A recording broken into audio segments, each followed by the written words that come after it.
भारत की बेटी को आज पकोड़े बेचने पड़ रहे हैं और वो भी प्रधानमंत्री की सलाह मानते हुए बेचने पड़ रहे हैं। प्रधानमंत्री ने कहा था कि पढ़े लिखे बेरोजगार हैं तो पकोड़े बेच सकते हैं, ये वही कर रही हैं। अब उन्हें वह भी नहीं करने दिया जा रहा। और नरेंद्र मोदी जी को अगर 10 साल का रिपोर्ट कार्ड देखना है तो वो आए और इस रेहड़ी के सामने खड़े हो जाएं। उन्हें अपने 10 साल का रिपोर्ट कार्ड आज रितु सिंह के रूप में दिखेगा।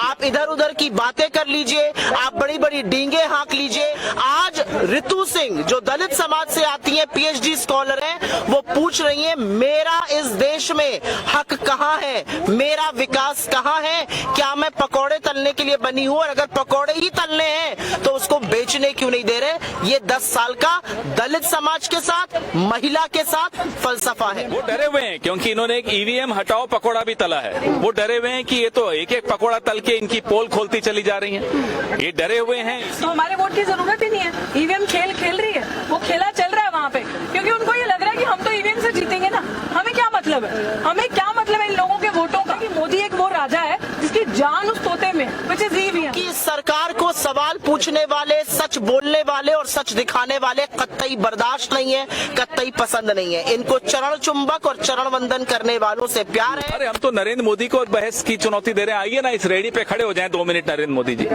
सारे सवालों के जवाब मिल जाएंगे।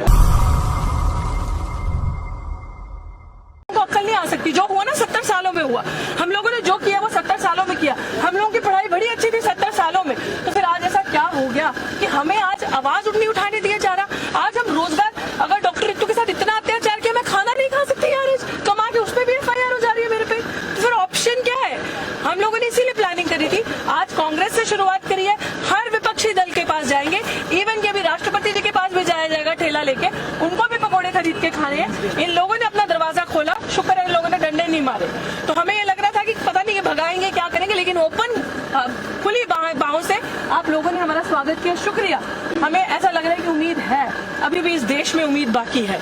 सो ये एक बहुत बड़ा मैसेज है कि आज पीएचडी या पढ़ना अब तो यही लग रहा है सोच समझ के, क्योंकि नौकरी तो वैसे ही नहीं है और करने के बाद ये सब करना पड़ेगा, तो देख के करना। इसीलिए तो जो पकोड़े बेच रही हूँ ना, जरा मेन्यू पढ़ लेना।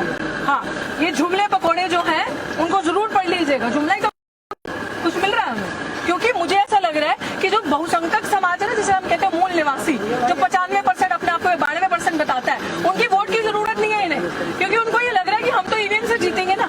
हमें क्या मतलब है, हमें क्या मतलब है इन लोगों के वोटों का, क्योंकि मुझे ऐसा लगता है कि मोदी एक वो राजा है जिसकी जान उस तोते में, which is EVM।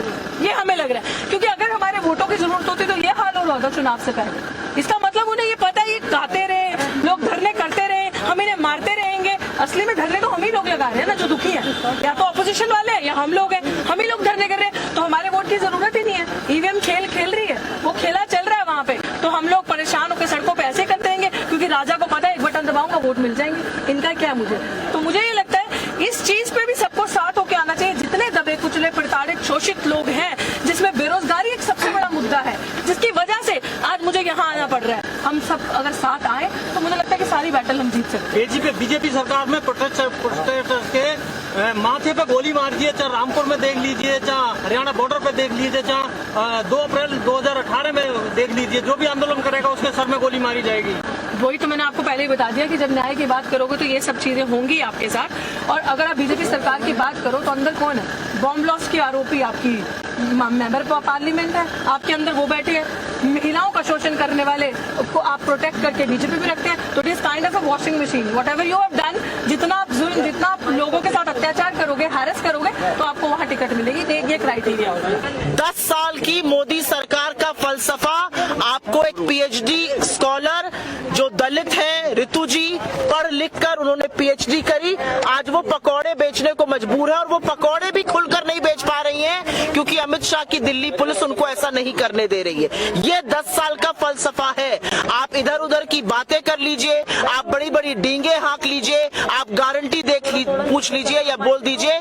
आज रितु सिंह जो दलित समाज से आती है, पीएचडी स्कॉलर है, वो पूछ रही है मेरा इस देश में हक कहाँ है, मेरा विकास कहाँ है, क्या मैं पकौड़े तलने तलने के लिए बनी हो, और अगर पकौड़े ही तलने हैं तो उसको बेचने क्यों नहीं दे रहे? ये 10 साल का दलित समाज के साथ, महिला के साथ फलसफा है। मैम, दिल्ली के अंदर पोस्टर लग चुके हैं मोदी का परिवार, 140 करोड़ की। डॉक्टर रितु सिंह मोदी जी का परिवार है कि नहीं है? एक होनहार दलित बेटी जो अपने दम पर पढ़ी, स्कॉलरशिप से पढ़ी, पीएचडी किया, उसको आप जबरन षड्यंत्र के चलते नौकरी से निकाल देते हैं। क्या ये आपके परिवार का हिस्सा है या नहीं है? इस बारे में जवाब आज मोदी जी को देना पड़ेगा। मैम, जो भी प्रदर्शन करता है उस पर आरोप लग जाता है कि राजनीति की जाए, क्योंकि इस सरकार को सवाल पूछने वाले, सच बोलने वाले और सच दिखाने वाले कतई बर्दाश्त नहीं है, कतई पसंद नहीं है। इनको चरण चुंबक और चरण वंदन करने वालों से प्यार है, उन्हीं को दिखाया जाएगा। अगर आप सवाल पूछिएगा तो आपको देशद्रोही भी करार दे दिया जाएगा। महिला दिवस पे तोहफा दिया जा रहा है महिलाओं को 100 रुपए की। क्या एक महिला की सीमा, क्या एक महिला की हद, क्या एक महिला की औकात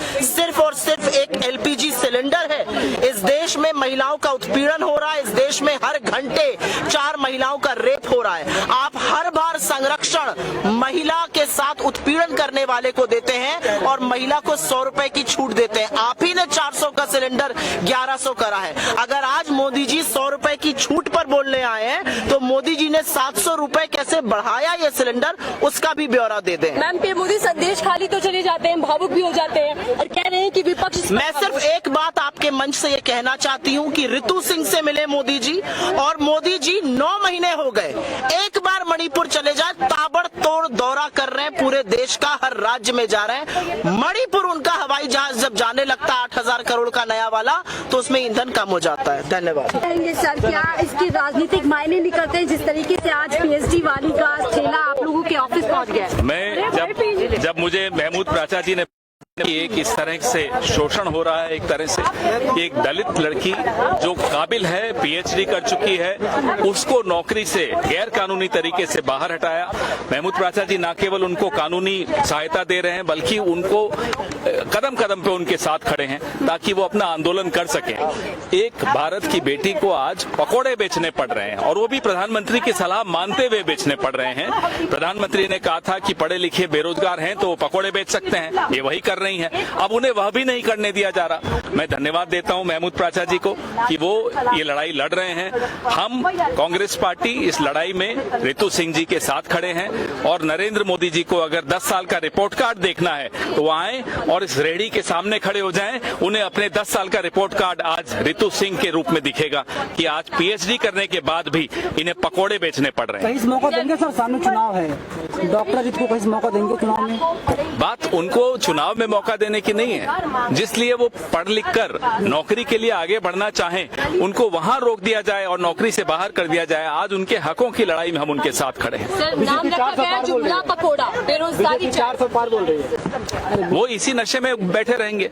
देखिए यहाँ स्थिति क्या है, 1 घंटे में 2 नौजवान आत्महत्या करते हैं, 1 घंटे में 2 किसान आत्महत्या करते हैं और उन्हें 400 पार की लगी है। आ जाएं, अपनी रिपोर्ट कार्ड देखनी है, यहाँ खड़े हो जाएं, दिख जाएगी। सर, नाम रखा गया जुमला पकोड़ा, बेरोजगारी चाय।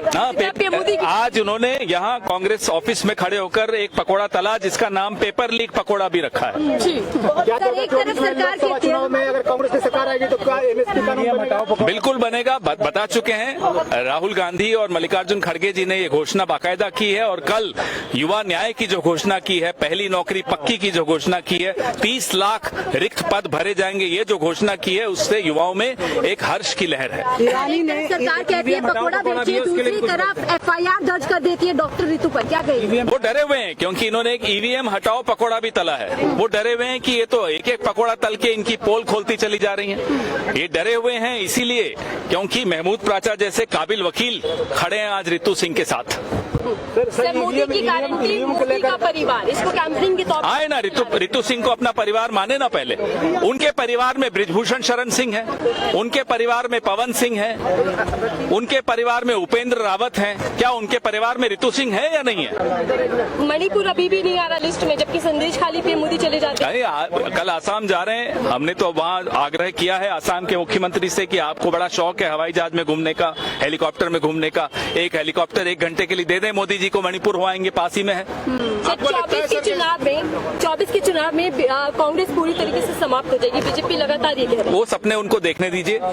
यहाँ बेरोजगार नौजवान समाप्त हो रहा है, यहाँ का युवा वर्ग समाप्त हो रहा है, हमें चिंता उनकी है। सर, आपको लगता है कि इस मोदी सरकार में दलित होना, महिला होना, मुस्लिम होना गुनाह है? आप सामने देख लीजिए क्या हो रहा है। ये दलित महिला है, पढ़ी लिखी है, कितनी सीमाओं को तोड़कर वो पीएचडी करके अगर नौकरी लेती है तो इनको ये भी बर्दाश्त नहीं होता, उसको नौकरी से गैर कानूनी तरीके से बाहर कर देते हैं।